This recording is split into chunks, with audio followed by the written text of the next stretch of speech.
I'm packing my things for the trip again: notebook, voice recorder, my old worn but beloved camera, a change of clothes, and a book.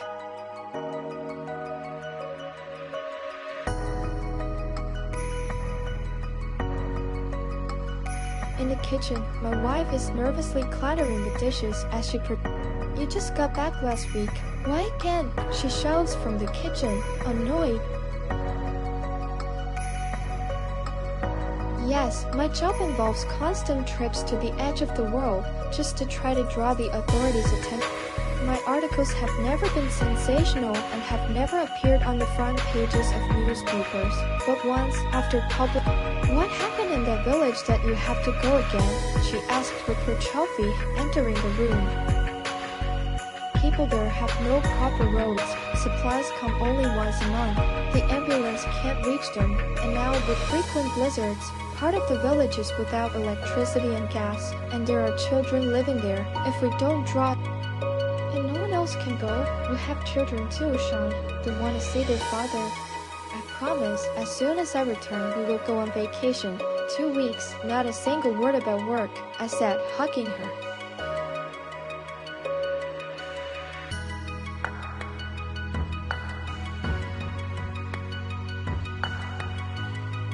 And no one else can go, we have children too. I promise, as soon as I return, we will go on vacation. 2 weeks, not... What am I supposed to tell the kids when they... Tell them I love them very much, and that I'll bring them a little... When will you finally start thinking about us first? You knew who you were marrying, I said. Yes, I knew, but back then I believed that one day you'd... I love you all, kiss the kids, goodbye, I said, and left the apartment. And we, she murmured at last. I got into the car. The engine rumbled heavily, just like the weight on my soul. The conversation with my wife had been hard.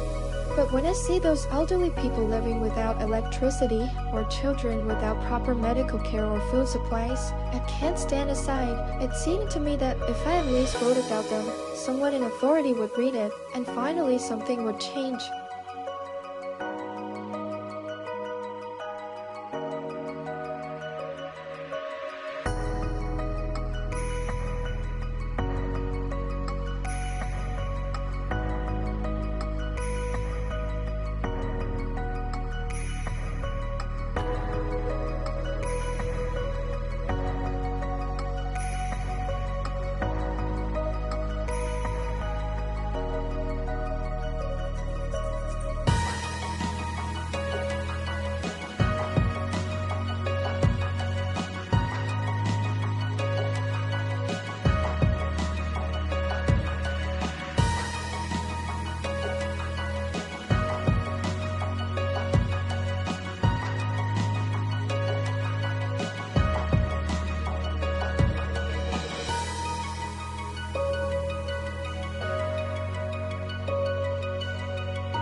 I glanced at our house one more time. I looked through the window.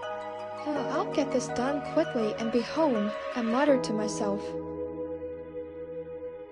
But once I left the city limits, I realized the road would be long. everything around. I turned the headlights to full, but they helped little. The snow fell so thickly that only a small patch of the road was visible. The car swayed slightly on the turns. But after a few kilometers, the signal completely disappeared, and gradually the radio stopped working too. At first, only static and crackling came from the speaker. Luckily, I found a flash drive with me. On the roadside, I noticed a slightly snow-covered sign indicating the village Balkans 5 camp.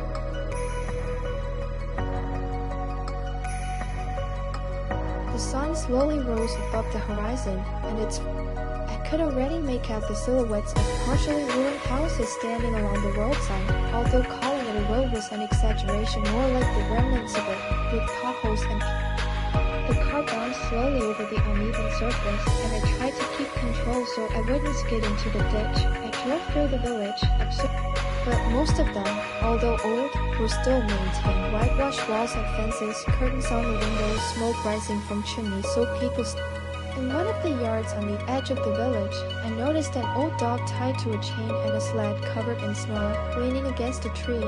For some reason, this house drew my... A sled? That means there are kids here. Great, I muttered to myself. Yes, children attract the most attention and sympathy. They were what I could... I turned off the car and got out. The air outside was freezing. Approaching the fence, I noticed 2 children. Good day, I called out as I... Good day, who are you? Replied the old... I'm a journalist, Sean. And what's your name? I asked. I'm Corey, and this is my little... Is there an adult at home? I inquired. Yes, there's Grant. Could you please call him? Grandpa, a journalist named Sean is here. He's calling you. A few minutes later, an elderly but very dignified-looking man appeared from behind. Greetings. What brings you to our village? He asked. I'm Sean, a journalist from the city. I came to write an article about your village to draw the authorities' attention to. I'm Otto Atkins, a native of this village. Pleased to meet you. Very nice to meet you. Please, come in. You must be tired from the journey. Honestly, very. The road was difficult. And the night? We'll get you some hot tea right away. I'd really appreciate that, I replied. Come inside, he said, letting me into the house. We entered the house. I immediately noticed that it was clean, though it was clear that people lived modestly. The air was warm and smelled of freshly baked bread.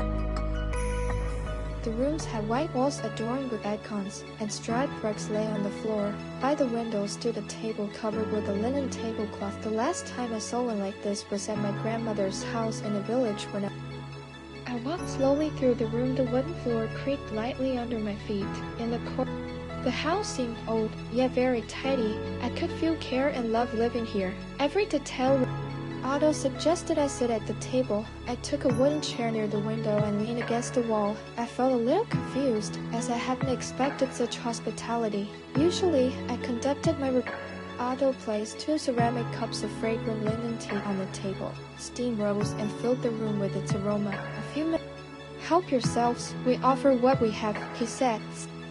Thank you very much, We dry the tea ourselves for the winter. Here's the bread, fresh from the oven. I'll also bring some jam.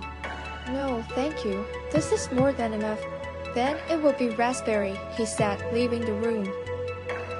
I took a sip of the tea. I hadn't felt this good in a long time. In this home, time seemed to stop. A few minutes later, Otto returned with a small jar of jam and... Here you go, he said, handing me a spoon. Thank you. I feel really awkward. I have nothing to... You don't need to offer anything. I took a small piece of bread. The crust was still warm, and the inside was soft and fluffy, steaming gently. I spread some... Help yourselves, he said with a smile. At that moment, when a complete stranger treated me with such genuine kindness and generosity, my heart felt empty. I saw the children in the yard. Are they your grandchildren? Yes, they're my son's children. We all live together, my wife, my son. And where are they now? My son works for people in the winter fixing things or chopping firewood. That's how he earns. And the women are busy with the livestock right now. Is it hard to live like this? I asked with sadness. If only we had electricity and good roads, it would be easier. Our village used to thrive, but now... I will do my best to help. Thank you, he said, looking at me. Yet in his eyes, I saw a deep trace of doubt, as if he had completely lost faith that anything could change. I leaned slightly closer. Mr. Otto, seriously? I'm a journalist. I will draw attention to your village's troubles. We will breathe new life into your village, I said with a smile. Oh, my son, nobody cares about a village of a few hundred people. No one is interested, he replied. Could you help me interview some of the local residents? The more stories we gather, the better.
Hello and welcome back to my channel. Please like, subscribe, and hit that notification bell for more videos or live streams in the future.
We need stories from elderly people and families with children.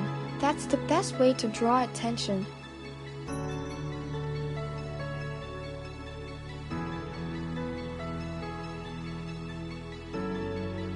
Let's go to my neighbor. She's an elderly woman, lives alone, old and sick.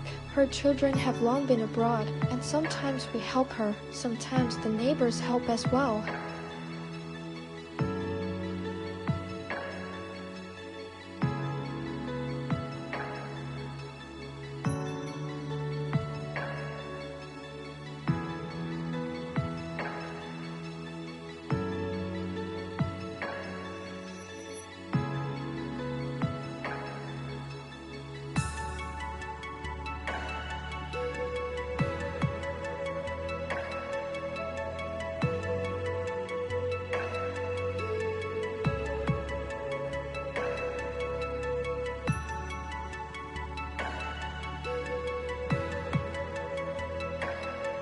Let's go!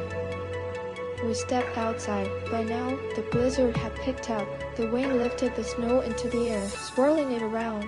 The air was freezing, sharp, and made my eyes water. I pulled my jacket tighter, shrugged my shoulders, and shoved my hands into my pockets. I hope it calms down by evening, I muttered under my breath. Watch. We arrived at Mrs. Joanna's yard. The fence was almost collapsed, and a thin elderly dog lay silently by the doorstep, not even lifting its head. The house walls were cracked, and it seemed like it could fall apart at any moment.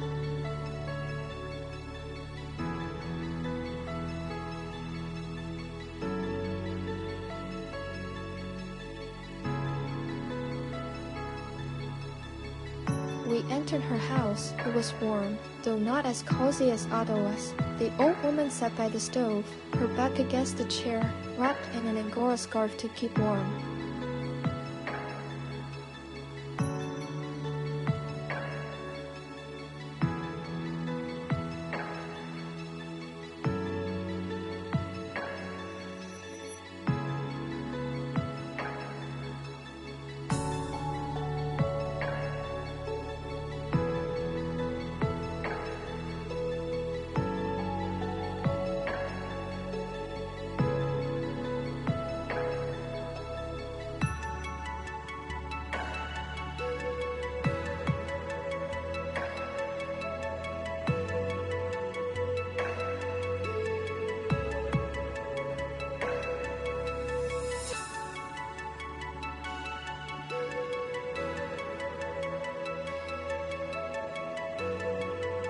Otto, who do you have with you? She asked in a quiet voice.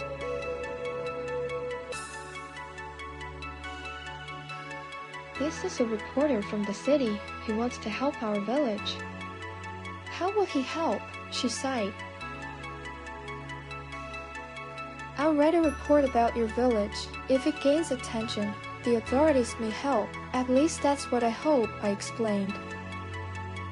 Oh, who needs us? If only we could get through this winter, she said, despondent. Well, now that I'm here, let's at least try. And why should you care about our troubles? She asked, curious. I like helping people. It's my job, I said with a smile, glancing at Otto, who stood nearby.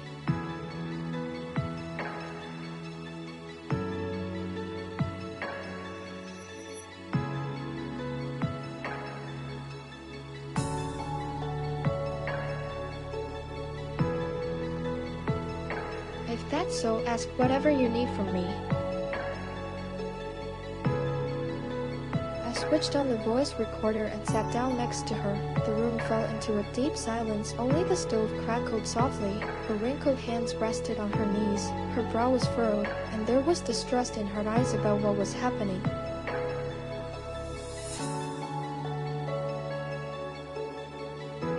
Tell me, Mrs. Joanna, how long have you lived in this village?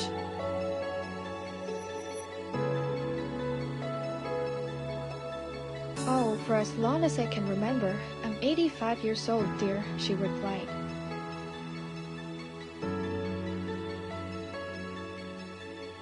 So you've spent your whole life here? Tell me how things have changed. Our village used to thrive. Otto will not let me lie, though he's younger than me. He remembers that period too, she said, looking at Otto. When did things start to change? The factories that were here began to close, some forever. Others moved closer to the city. Young people left because jobs became scarce. Even the only store closed. Why did it close? I asked. They stopped repairing the roads, they said. There's no budget allocation. At first we tried to fix things ourselves, and then we simply couldn't keep up, he said, interrupting Joanna. So the store owners couldn't deliver groceries anymore.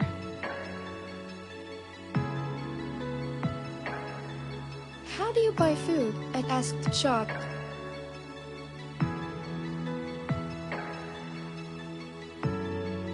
If someone young goes to the neighboring village or into town, we're reckless, we help each other out, and a supply truck comes once a month.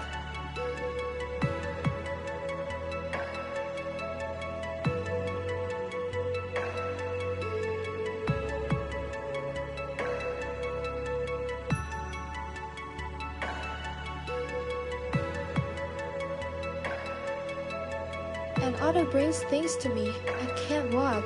That's how we manage.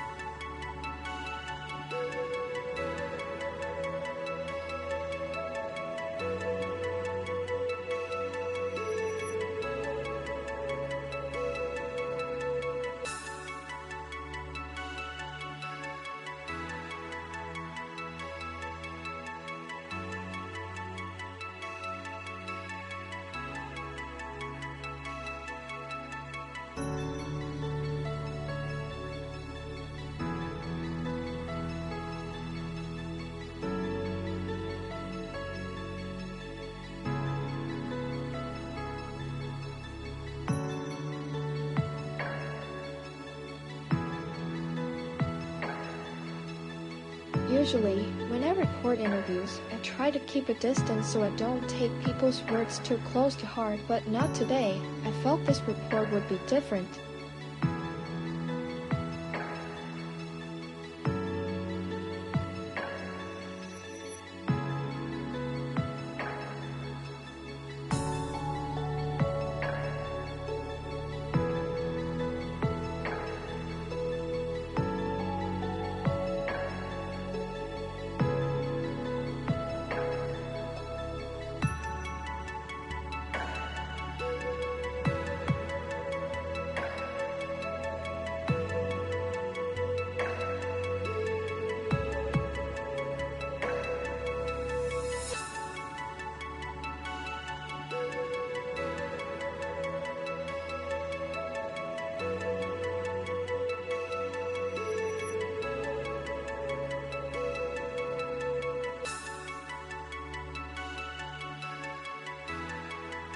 I suddenly realized what I'd always been hunting for, some sensational angle. I probed for what would make a story sell, what would make people listen. But here it was different. In Balkans, people were incredibly kind. Their mutual support was striking. They had united simply to survive.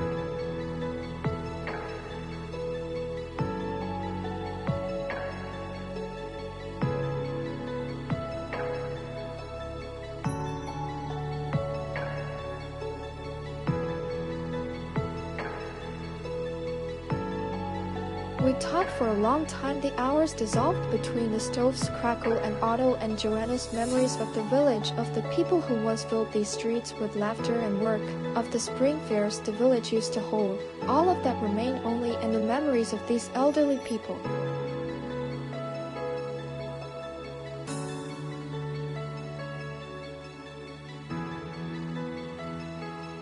Several times I glanced toward the window outside. It had grown darker and darker. At last I dared to interrupt their recollections because I needed to return to the city. The road was long, especially in such weather.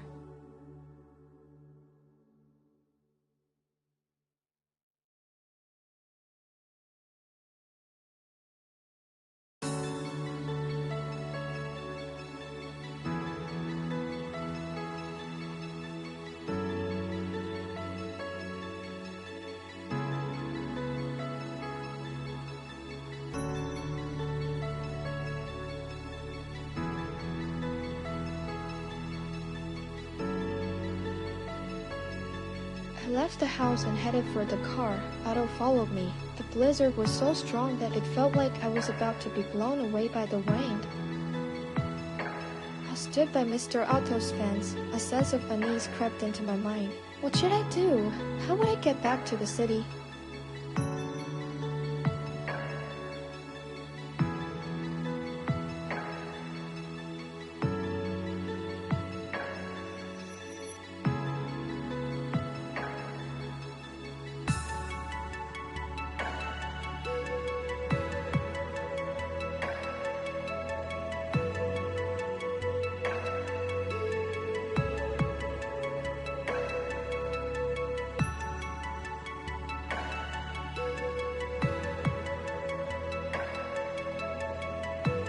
You'd better stay the night with us. It's dangerous to travel in this weather. Besides, we don't know what condition the roads are in. What if you get stuck?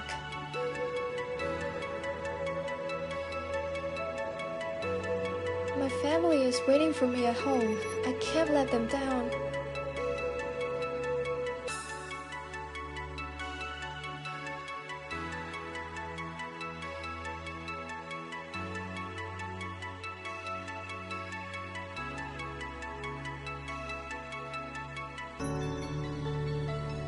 If you get stuck or slide off the road, it will be worse.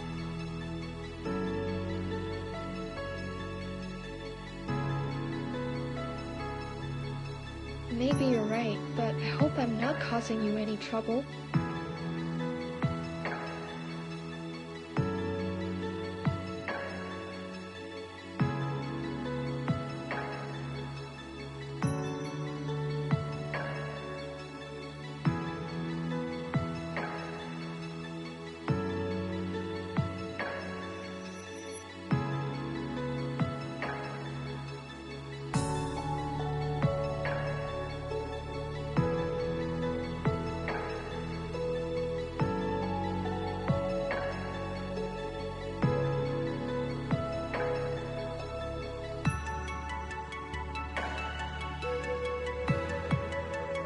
I wouldn't suggest it if it were a burden for us.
Thank you.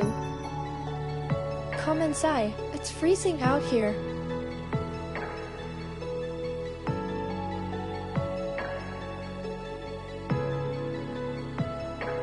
Oh, Opening the door to the house, a wave of warm air rushed over me, carrying the scent of delicious food. "Good evening," I greeted loudly. "Meet Sean. This is my wife, Mrs. Jenny." "It's a pleasure. Thank you for agreeing to host me." "There's no need to thank us. Anyone would do the same." "And this is my daughter-in-law, Kate. It's very nice to meet you." "Please sit at the table," she said politely, pulling out a chair for me. "Thank you," I murmured softly and sat down.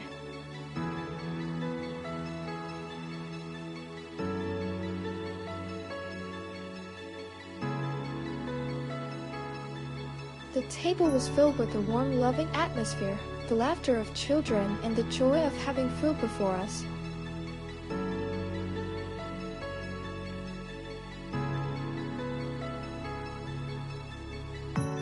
Jenny, Otto's wife, was a modestly built woman with a kind face and hard-working hands. Her eyes were tired, but a smile rarely left her face. Kate, the young daughter-in-law, had a long blonde braid and looked happy despite the harsh conditions of village life. The children were lively, their cheeks rosy from the cold and eyes sparkling with curiosity.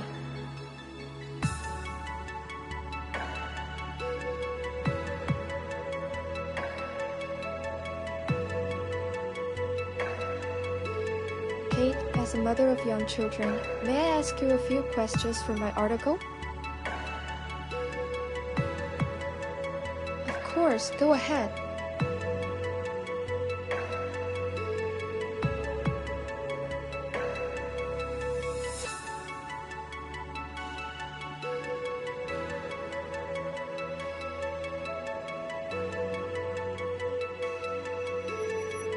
Just a moment, I said as I pulled the recorder from my pocket.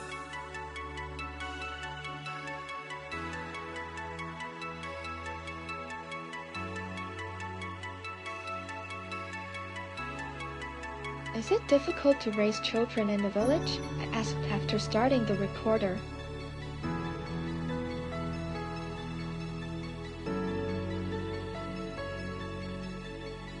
We're not used to complaining, but yes, it can be challenging. In winter, the roads are so blocked by snow that getting the children to school isn't always possible. And if a doctor is needed, that's even worse. Ambulances can't get here because of the poor roads. And why did you stay here instead of moving to the city? I asked carefully. Where will we go? My elderly parents live just a street away, along with my sister's family, and my husband's parents are here too. We love our village. It's quiet and peaceful, though it's a bit difficult, especially since the electricity went out, she sighed. I spoke with the Atkins family for a long time about the children, the village, and my own family. The stove crackled softly in the background. It felt as if we were family. Since time passed quickly, I didn't even notice that it was nearly midnight. Talking with this family, I felt neither the fatigue from the long journey nor any fear, nothing, only calm in my heart. The children had long been asleep in their beds, and the women had gone to rest, leaving only Otto. I'll brew some mint tea. It will calm you and help you sleep.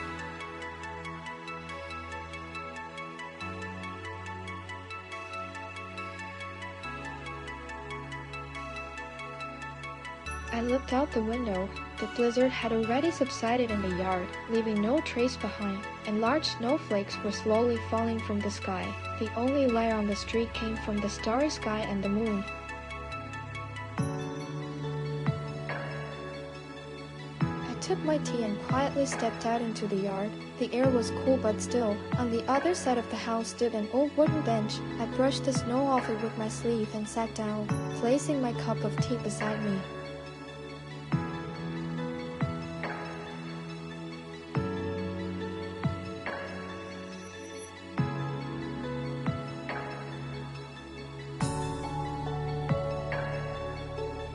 From this bench, an incredible view of this long-lost village opened up for me. Before my eyes was a snow-covered hill illuminated by the moon. Here and there stood trees and bushes dusted with snow. The beauty was incredible.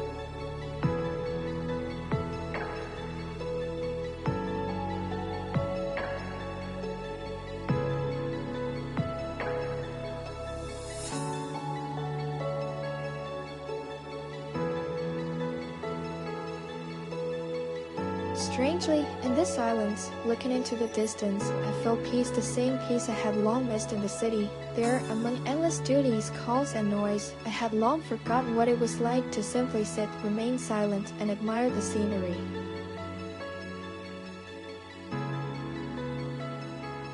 Following me, Mr. Otto came out with his cup of tea.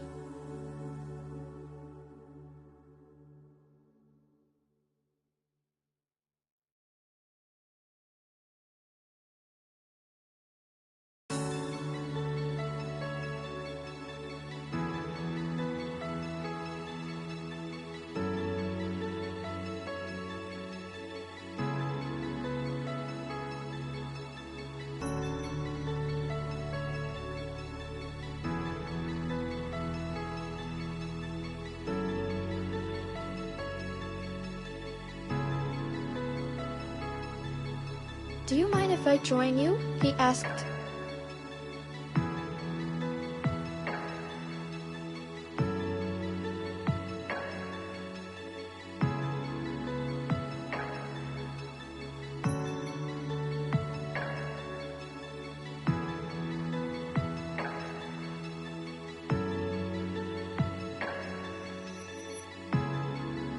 "Of course not."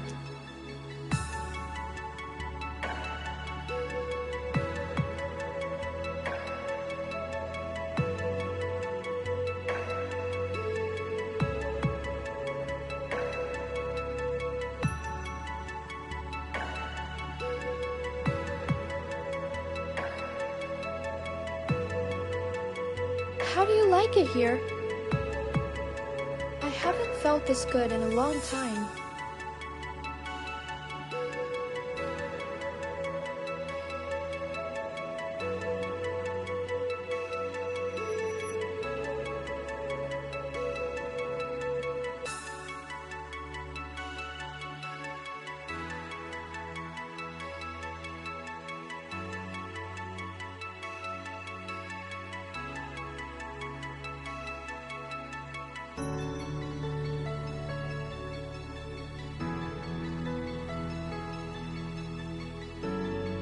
"That makes me happy," he smiled.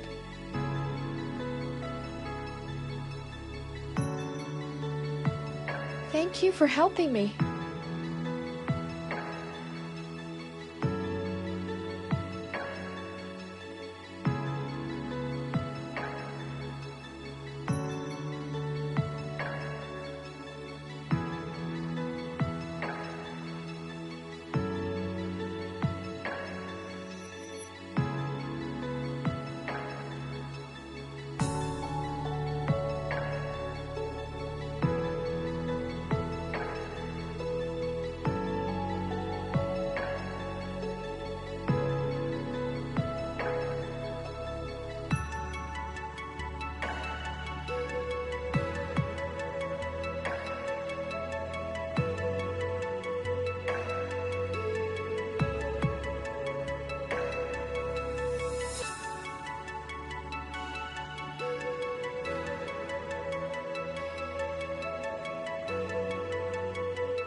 "Do you think our village has any chance?"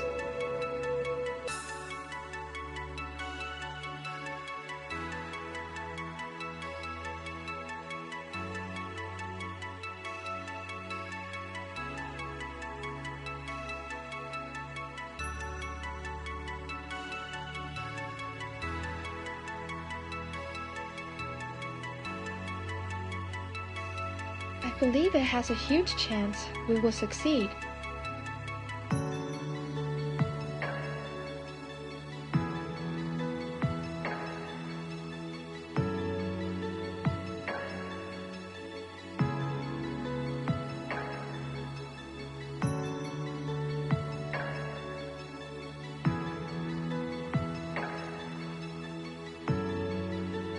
thinking about myself anymore. I worry about the children. I just want them to live better, he sighed.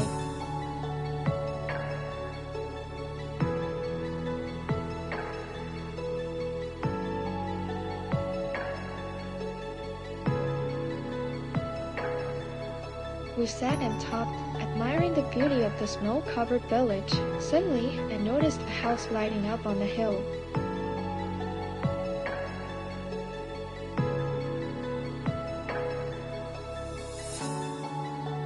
Who lives there so far away?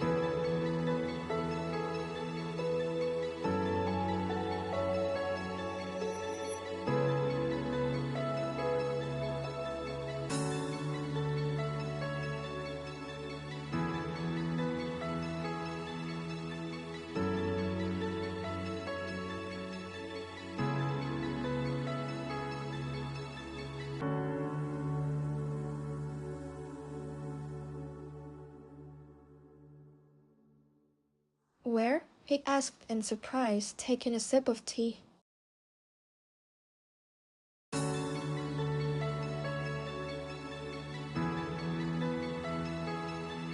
There, on the hill, I said, pointing in that direction.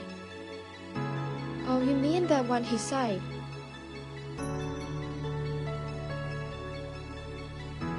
Why do you sigh so heavily?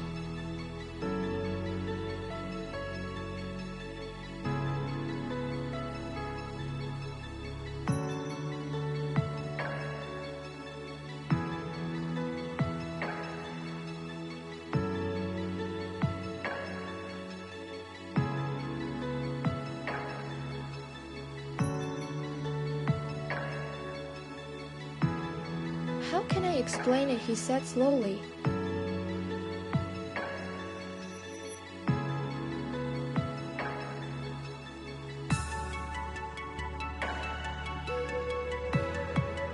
Otto paused for a long moment as if trying to find the right words to explain something that not everyone could understand. He frowned and slowly ran his hand over his gray beard. He looked slightly nervous and thoughtful. It made me uneasy.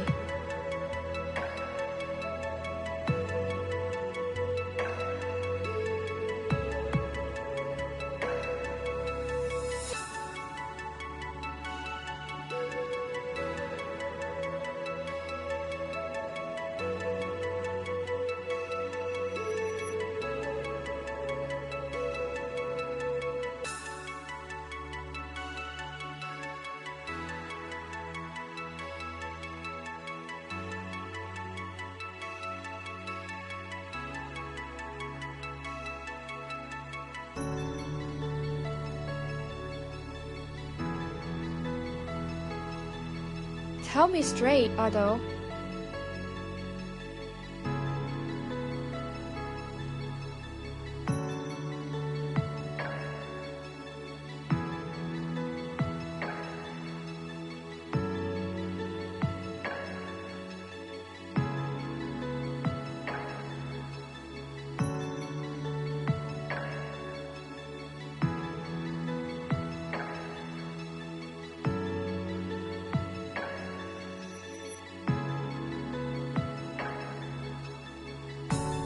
Straight, he murmured thoughtfully.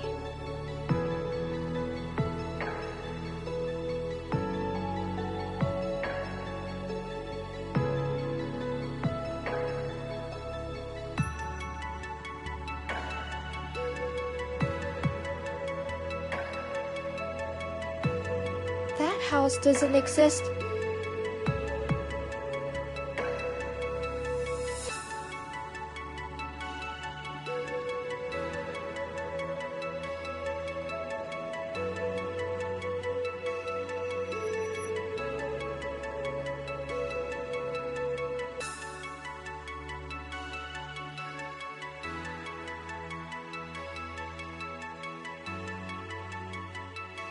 What do you mean? I'm looking right at it. In fact, if you look closely, you can even see someone walking there.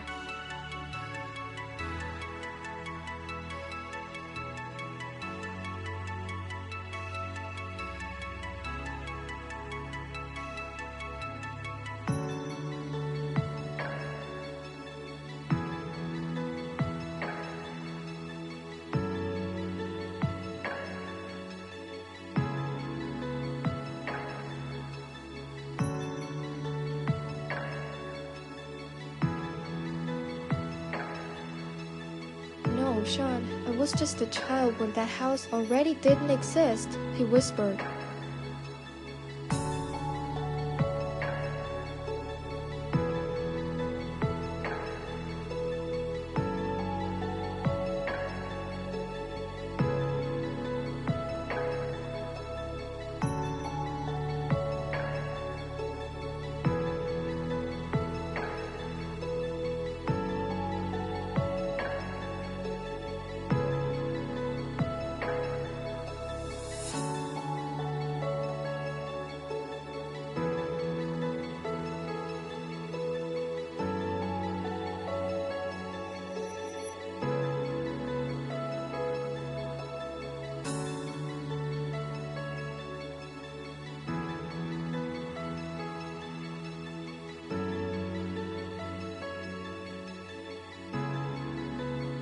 Alright, then what are we seeing now? I asked thoughtfully.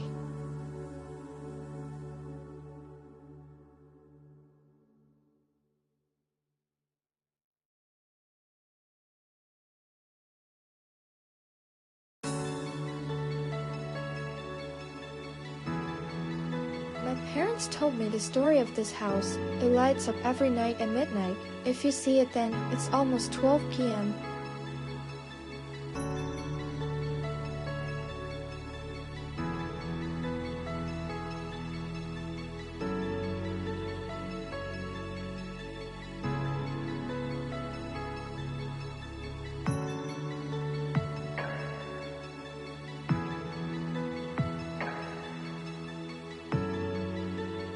I checked my watch, it really was 11:55 p.m.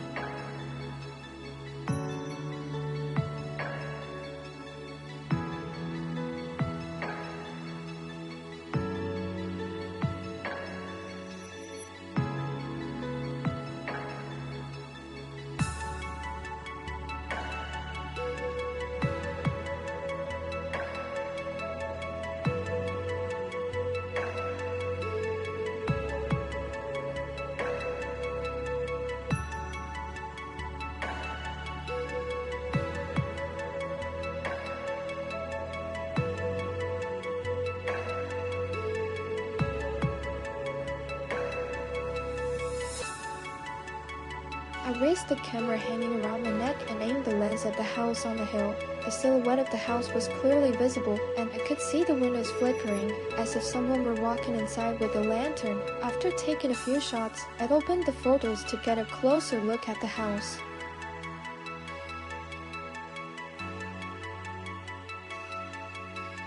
Suddenly, a chill ran down my spine. The house had completely disappeared, leaving only a slightly illuminated hill, not a single sign of a house.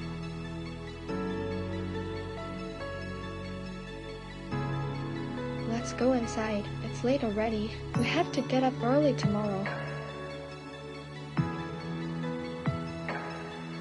You're right. I need a rest. We returned to the house. A prepared bed by the stove was waiting for me, arranged by Otto's wife. I laid down in the bed, wrapped myself in a warm blanket. The pillow so soft it felt as if I was sinking into it. The thoughts in my head gradually began to fade, my eyelids growing heavier and slowly lowering, and I fell asleep. Sound of rooster crowing. I woke up to the prolonged crowing of the roosters, each one taking its turn, as if competing with each other. Their voices echoed. Outside, it was still semi-dark, as it was inside the house, but the village had already come to life. I got out of bed, dressed, and stepped in.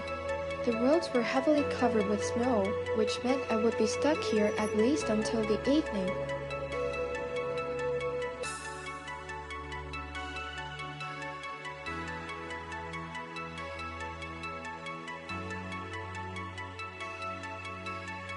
Oh, Sean, you're already awake so early. Wasn't the cold intimidating? No, not at all, I muttered. Breakfast is on the table. Eat, then come join us outside.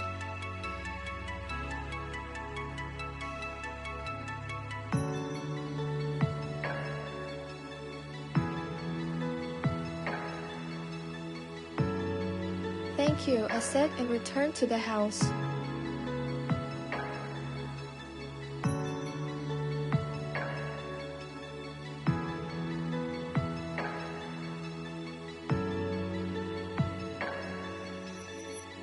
On the table, fresh milk, fried potatoes, and salted cucumbers were waiting for me. True country food.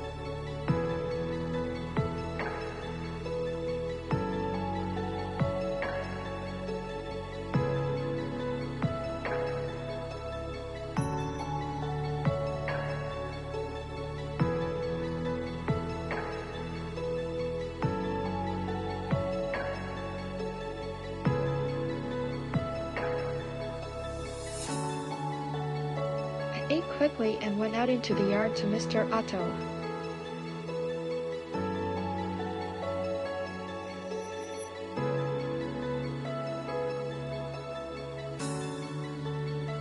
Otto was shoveling snow in the backyard of the house, unhurried and focused. His movements were slow, like a ritual he performed every day. I slowly approached, sliding my hands into my jacket pockets as they had begun. Do you want some help, Otto? I asked. No, thank you. What would I do all day then? I'll go slowly, and the day will pass, he said with a smile.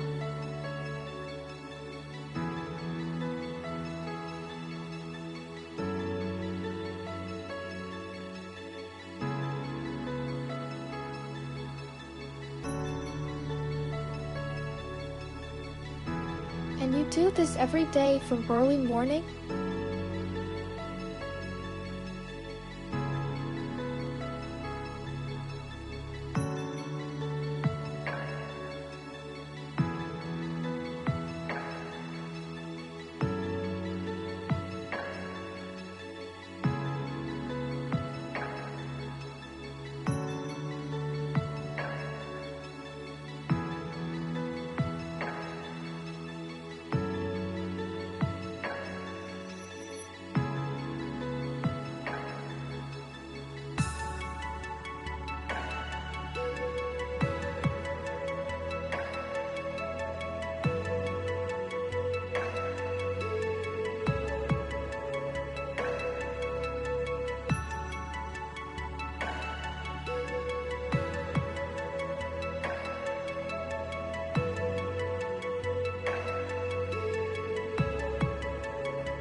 Of course here, if you don't start in the morning, you won't finish by evening, he said, continuing to shovel snow at a slow pace.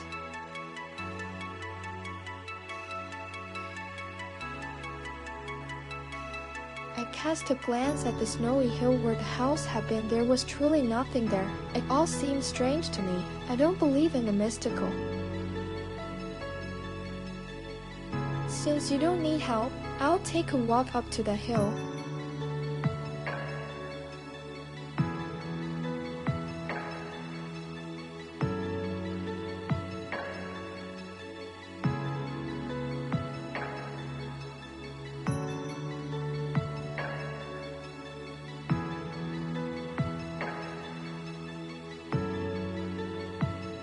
Better not, Sean. There's a lot of snow. It'll be fine. I'll be careful, I replied. There's a big wooden stick by the gate. Take it with you. It'll be safer.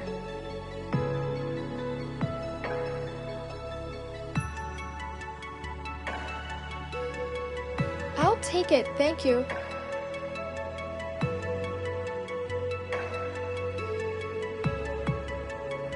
The climb up the hill was not easy. Otto was right, the snow was indeed up to my knees, my legs sinking with every step. Good thing I took his stick. Although, a big plus of coming up to this hill was that I managed to take a lot of beautiful shots along the way. Houses, nature, domestic animals, the village came alive through my camera lens.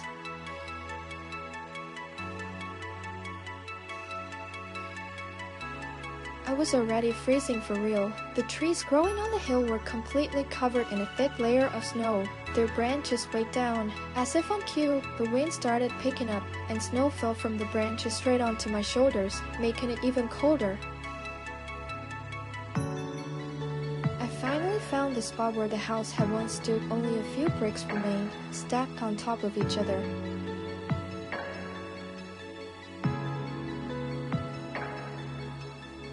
My hands were very cold, my fingers barely bending, but I was determined to take at least a few shots of that, so to speak, magical place. So forcing myself, I photographed the area anyway.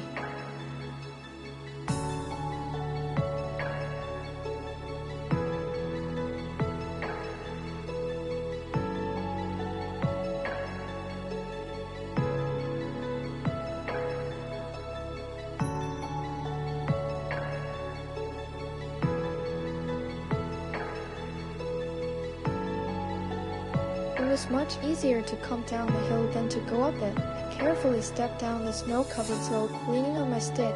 The snow crunches under my feet, and sometimes under its thick layer there is ice and my feet slip a little.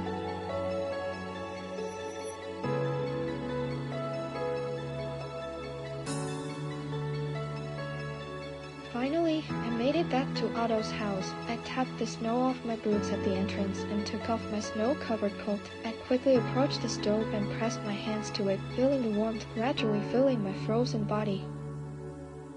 My hands, which just 5 minutes ago couldn't even bend from the cold, were now slowly starting to move. My cheeks were burning, my nose turned bright red, and a pulse started thumping in my temples. Unpleasant, but a good sign. "Frozen?" he asked, entering the room.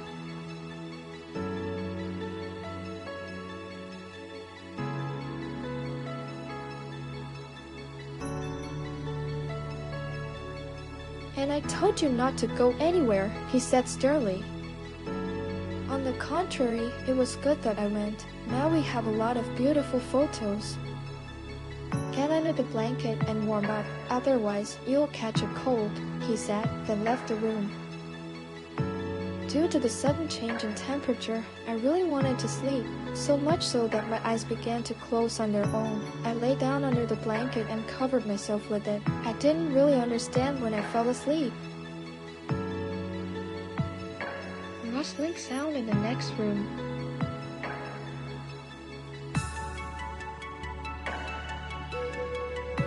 "I guess they don't want to wake me up," I muttered under my breath.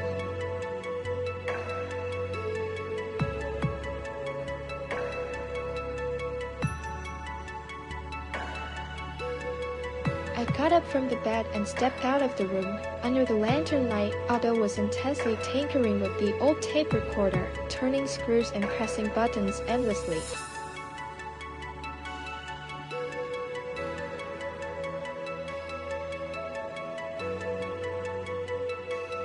"Well, you're frozen after sleeping the whole day," he said, looking up at me.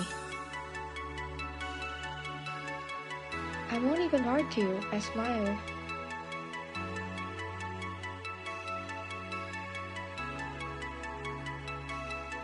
"Want some tea?" "I won't refuse. I'd love a hot cup."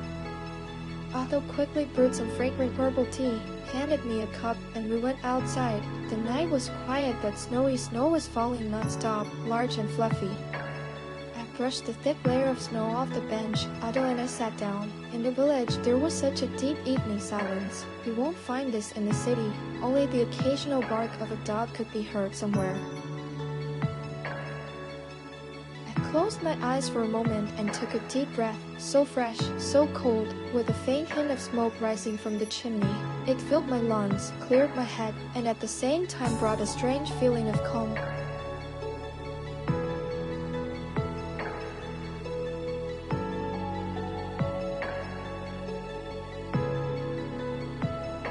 Yes, even silence here has its own taste, he added. I can't get the house out of my mind.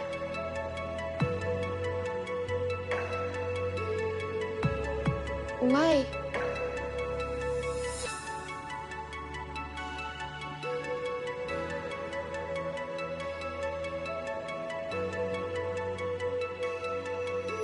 Do you know that story?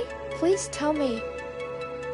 It's customary to remain silent about it here. No one tells the truth, unfortunately. I only know that it used to be an orphanage. Did people die there? And who will really tell the truth? That's it.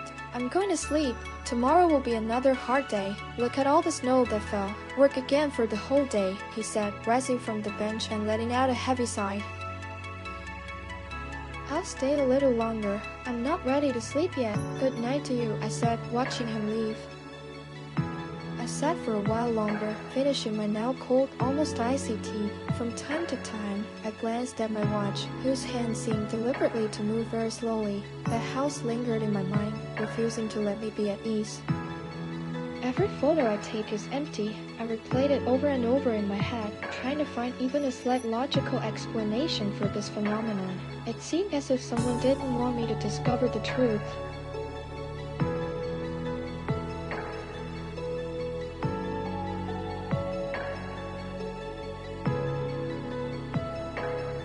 I could no longer live as if nothing had happened. I needed to find out whether something mystical was hiding on the hill, or if it was just a mirage, a play of light, or some other obvious explanation.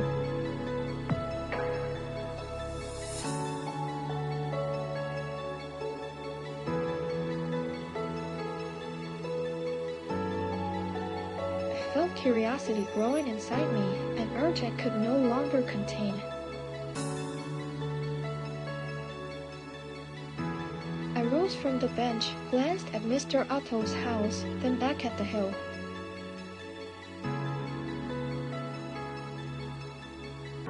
If not now, then when? I muttered and headed toward the gate.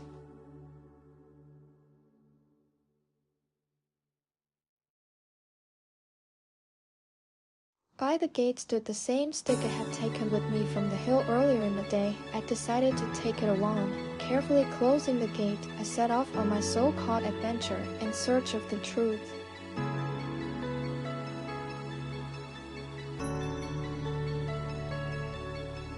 The night was deep. The stars and the moon were my faithful companions, illuminating my path like lanterns. Only when the sky was covered with clouds did I take my phone out of my pocket to light the way, rarely, as I was afraid of draining its battery.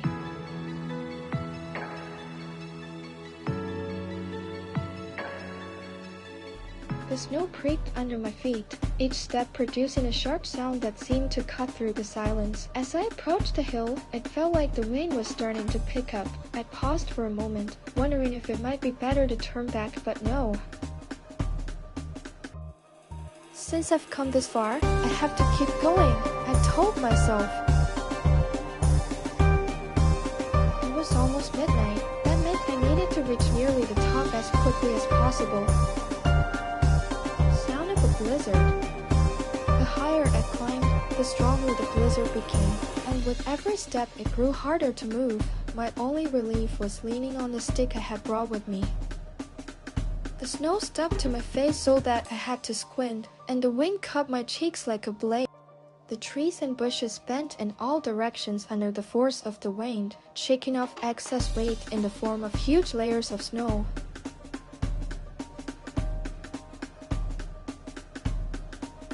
I stopped by a massive oak tree, resting one hand on it and the other on my wooden stick. I was exhausted, my legs barely obeyed me, and my hands felt almost frozen. I tried to steady my breathing, but I couldn't take a deep breath in this cold air. I breathed in short, shallow bursts, allowing only small streams of air into my lungs.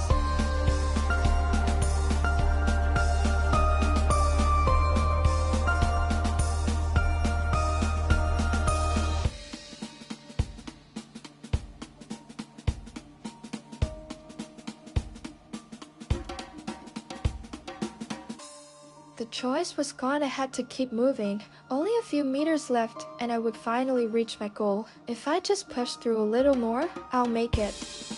For a moment, it seemed like the wind was calming down, but I wasn't sure. Maybe it was only my imagination, or perhaps I simply wanted to believe it with all my heart.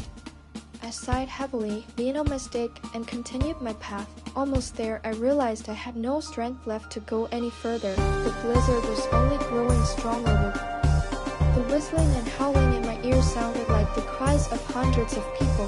The wind hurled snow straight into my face, so fiercely it almost knocked me off my feet. And there it was before me, the ruins of that old house I had struggled so hard to reach. Finally, I made it, I muttered with relief, forgetting for a moment the unbearable cold that had consumed my whole body.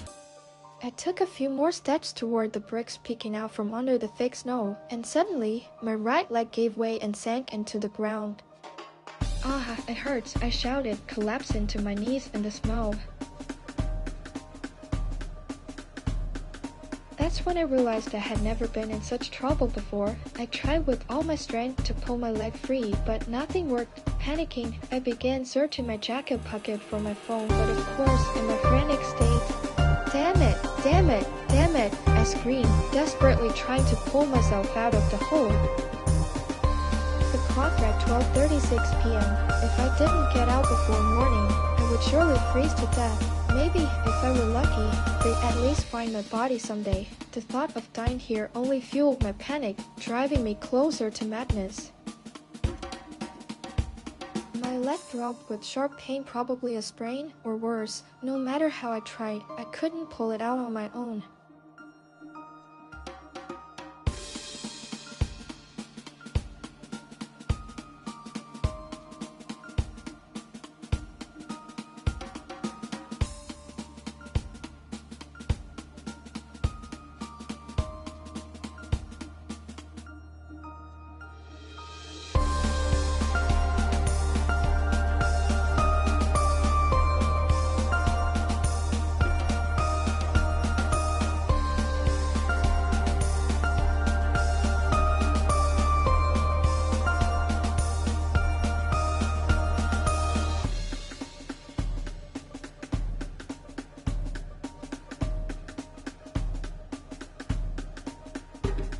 "Well done, Sean. You've really done it this time," I muttered through clenched teeth, tugging at my leg. My pants were soaked through, the cold gnawed at my bones, and an overwhelming drowsiness crept over me. But from the survival training we had in college, I remembered one thing clearly: you must never fall asleep. I fought to stay awake in every way I could. I even started singing, though I usually hated it. Then, out of the corner of my eye, I noticed a warm flash of light behind me. I carefully turned my head, though even that small movement felt almost impossible. Right before my eyes, on a spot where, apart from the remnants of old bricks poking through a layer of snow, there was absolutely nothing, a real house appeared, so real, as if it had been standing there all along. The wind whistles above my head, swirling the snow in every direction. I squint to try to make out what's happening in the windows, but I see nothing except a huge column of snow spinning before my eyes. I can't get to my feet, and sitting is becoming increasingly difficult. I tried to reach for my camera, but it flew too far away when I fell, and I don't notice the wooden stick nearby either. This house looks so real that I can't believe that just a few minutes ago, there was absolutely nothing here, just a few old bricks, and now, right before my eyes, a full-fledged house has appeared. I try in any way I can to reach it, to touch it, to check with my own eyes and senses that it's real and not just a mirage, but my leg won't obey, and with every attempt to stretch it, the pain grows stronger and stronger. Finally fumbled for my phone, which was in my pocket, now with the shattered screen where nothing is visible, meaning I can't call for help, and what's more, I don't even know what time it is. But if Otto's words are to be believed that the house only appears around midnight, then it must be roughly that time now.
I lay down on my back in the snow. I no longer have the strength to control myself. My leg hurts so much that it seems to radiate all the way to my back. I try not to close my eyes so I don't fall asleep, even though I feel my eyelids getting heavier with every passing second.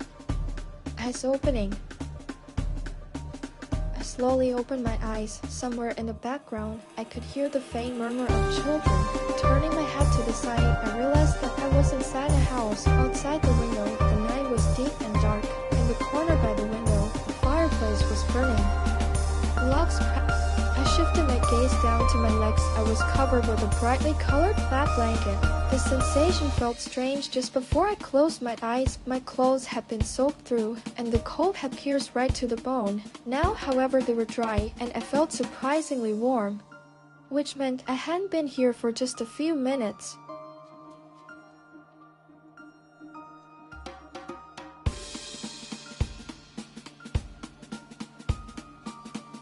A throbbing pain pulsed in my temples, and my legs still hurt, though not as badly as before. Fear gripped my chest, and my heart raced like it had gone mad, my pulse even palpable in my heels. I tried to get up, but nothing worked. My vision darkened sharply. I lay back to avoid making things worse. My body felt impossibly heavy, as if every muscle refused to obey me.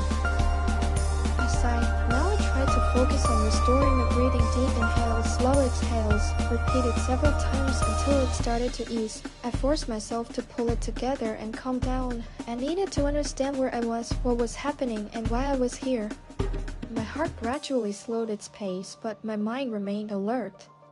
It's okay, I'm alive. Everything else doesn't matter right now, I muttered. Is there someone here? I shouted several times.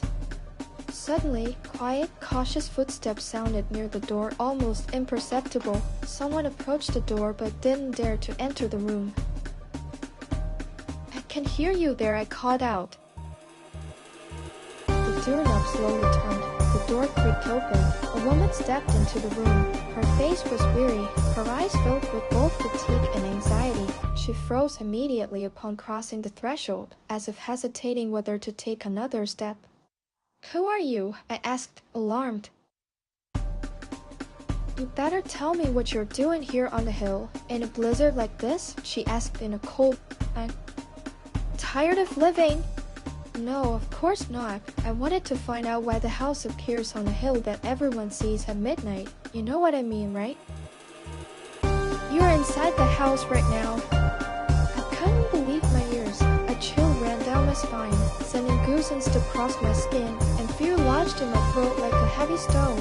For a moment, it felt as if I might lose consciousness from what I had just heard.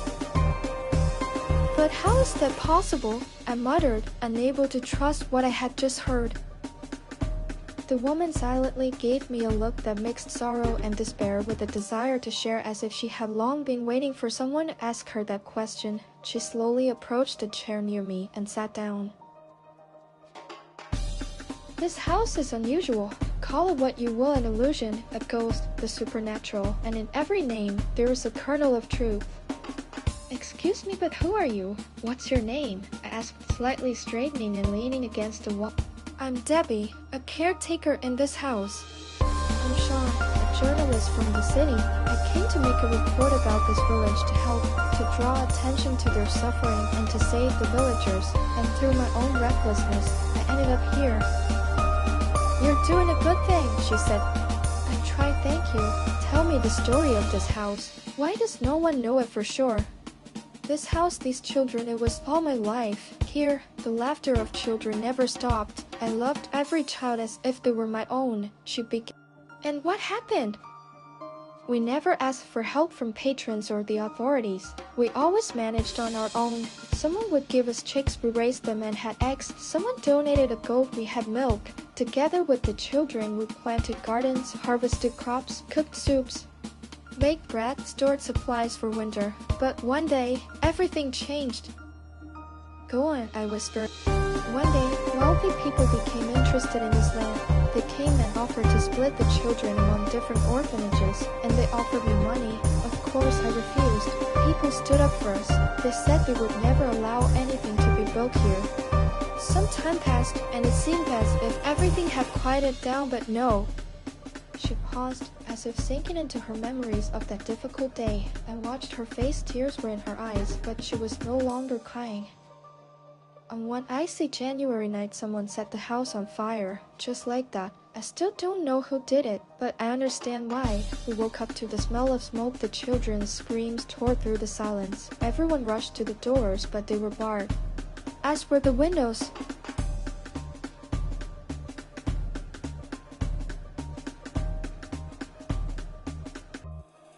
I tried to save at least someone, but nothing worked. Everything burned to the ground, and we went up with the house. But why didn't it disappear? Why are you still here? I suppose we're stuck between worlds.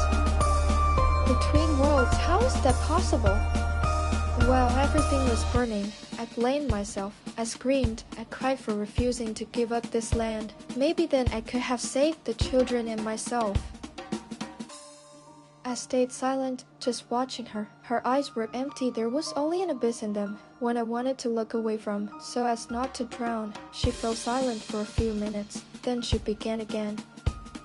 Every corridor remembers their cries of boundless joy, as well as the grief and pain they endured that day, their little eyes full of hope for rescue. I will never forget them. I know that every smile, every tear, left a mark on these walls, and that's why we are still here at midnight. How can I help you? I asked compassionately. You already are helping, she whispered almost softly. But how? I asked, surprised. You're helping this village, just as they once helped our home. If it weren't for its residents, by now some factory or a wealthy person's house would be standing on this hill. They didn't allow anything to be built here, even after the fire, so I am grateful to them. And to their descendants for their kindness. I will definitely help them as a sign of your gratitude, I promise. The day after.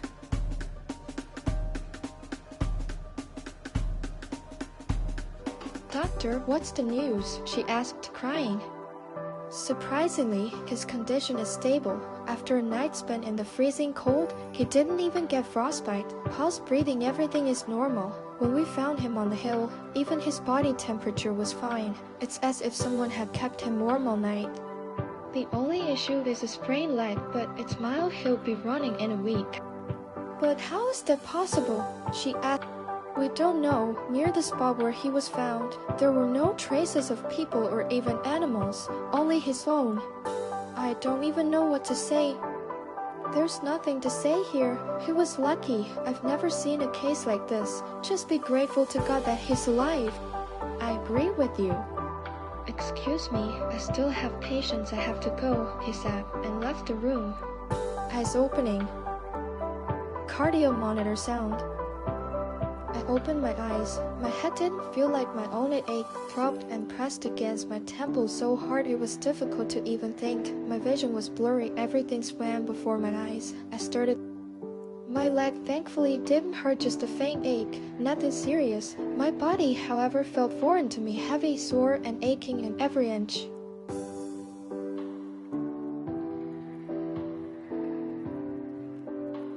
Frowning, I tried to remember how I got here.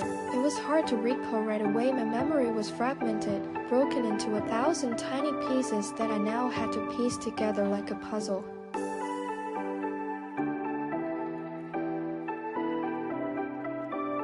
Then Zoe entered the room. I was so glad to see her, though I couldn't help but feel awkward in her presence.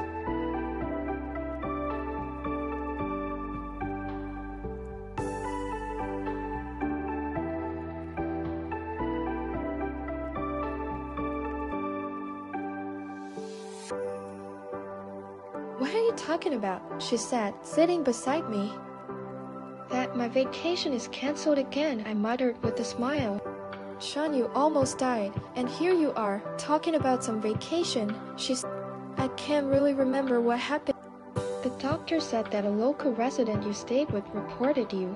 They got worried when you didn't return and called the police and ambulance to search. Although his family took me in, they're such kind people. Thanks to their compassion, you're talking to me now. Yes, now I definitely have to help them, I said. What do you have to do? Finish what I started, the reason I went there in the first place. Can I help you somehow? I think so. Tell me, what do I need to do? Is your friend still working at the archives? I asked. Yes, why? You need to find data about the orphanage that used to be in the village of Balkans. Alright, but why do you need it? I'll tell you everything later, okay? Okay, anything else? My camera and recorder were with me. Can you bring them? I'll ask the doctor where they are. Thank you. I lay on the hospital bed. The monitor I was connected to monotonously beeped its beep beep beep. In my mind, everything was tangled. I thought about the village, about the promise I made to help, and even more, I thought about the promise I made to Debbie to help the village recover again. I felt that I had to do it, not just as a journalist, but as a person who remained alive thanks to those who are long gone, and thanks to those with good hearts. I turned my gaze to the window. The sky was gray, and the heavy swirling snow still hadn't stopped. Winter continued to show its character. A few days later. Recovering at home is far better than in a hospital room. I stretched out on the bed and covered myself with a warm blanket. The comfort of home walls heals faster than any hospital. The only drawback is that I broke my camera. Although we managed to recover all the data, I still feel a bit sad that it's broken. I had grown so used to taking photos with it, and I've been through so much with it.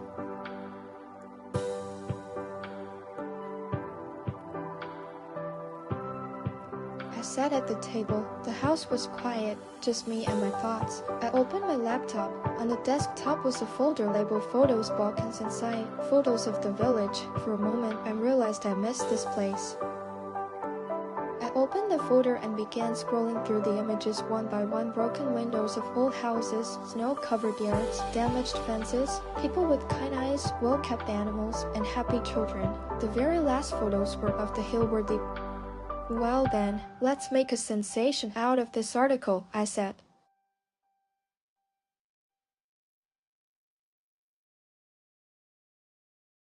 Zoe entered the room, placing a large, I'd even say gigantic folder of documents in front of me on the table. What's this? I asked, not immediately realizing what it was.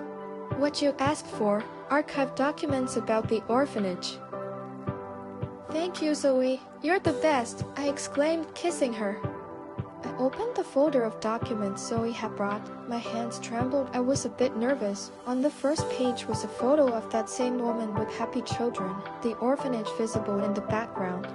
Perfect! I think I have an idea. I flipped through the old pages. They'd been there so long it felt as if they might crumble in my hands. With each document I read old reports, inspection records, and testimonies from mysterious, obscure individuals. It all became clear. This village had been abandoned once before. When the orphanage was burned, no one had heard the children's cries, and no one had been held responsible for what happened. Everything was covered up. They forgot about Balkans then, and now they were forgetting it again. I felt resolve growing in my heart. I moved the laptop closer to me, opened a blank document, and the cursor blinked, as if waiting to hear what I was ready to tell. Alright, well, let's begin, I said, and started typing word by word. In bold, capital letters, I wrote the headline of my report. Balkans, the story of a village abandoned twice. The village of Balkans, a place that once thrived. People believed in tomorrow, worked, built, dreamed. It was a place full of life, and now silence. Authorities have forgotten this village, but the people don't give up. They don't stop. The words poured from the depths of my soul. I wrote without stopping, adding photos, excerpts from my dialogues with people who had lost hope that anyone would hear them. We no longer expect help. We help each other ourselves. It's hard, but we must hold on. I decided to remind readers how many years ago, this village had already been forgotten. I exhaled, caught my breath, and continued. The village of Balkans was already forgotten decades ago, and back then, that neglect cost too much. The orphanage was set on fire, along with everyone inside, and it was forgiven. The guilty were never punished. and I would have never learned the story if this house itself hadn't wanted to tell me. Don't believe it? Go to Balkans at exactly midnight. This house appears on the hill like a ghost, as if reminding us that you can destroy documents, hide witnesses, but you cannot erase them from history. I only paused briefly to catch my breath. My heart pounded as if an earthquake had erupted in my chest. I wasn't just writing text, I wanted everyone who read it to understand this place still lives, and it deserves to be heard. That's it, sending it to print, I said, catching my breath, and pressed the send button. Several months later, my whole family is finally going on vacation to the same village of Balkans, which has recently begun to flourish as it once did, and perhaps even more vigorously. Outside the window, trees, fields, beautiful houses on hillsides, and smooth roads flash by. Everything that I once saw in ruins and complete darkness now sparkles with colorful lights.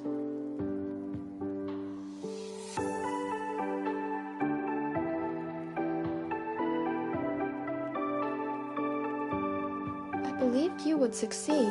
Well done, Sean, she said with a smile. Arriving in the village, I noticed that there were quite a lot of people on the streets, all strolling leisurely with cameras and ice cream in their hands. The village was not just alive, it was thriving. Car horn sound. I slowly drove up to Otto's house and honked at him. He was standing at the entrance with the same friendly smile as before. He slowly approached the gate. We got out of the car and smiled back at him. I didn't think you'd return to us so soon, he said, smiling. How could I not come back? I'm even thinking of buying a house here in the village to spend my vacations, I said, smiling. I never imagined this place would be so alive again. Thank you, Shen. You saved our village. Thank you for saving me on the hill. You won't believe it. People started coming after your article, whole buses of them. Someone opened a cafe. Locals are renting out rooms. The shop is back in business. And it's all thanks to you, he said, putting his arm around my shoulders. They come because the people here are special, and even the air, I said, hugging him back.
come inside. The bread is already baked. Let's have lunch, she called from the doorway.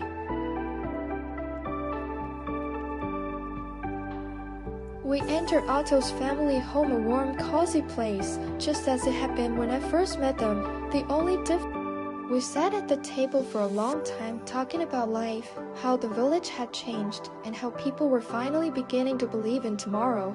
We laughed, joked, and enjoyed delicious homemade food.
fell, we went out into the yard and drank herbal tea. The air had turned cool, and the sky was full of stars. We all fell silent because the moment had come. Exactly at midnight, the house appeared again on the hill, the same house that had changed the lives of everyone currently in the village of Balkans.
The end.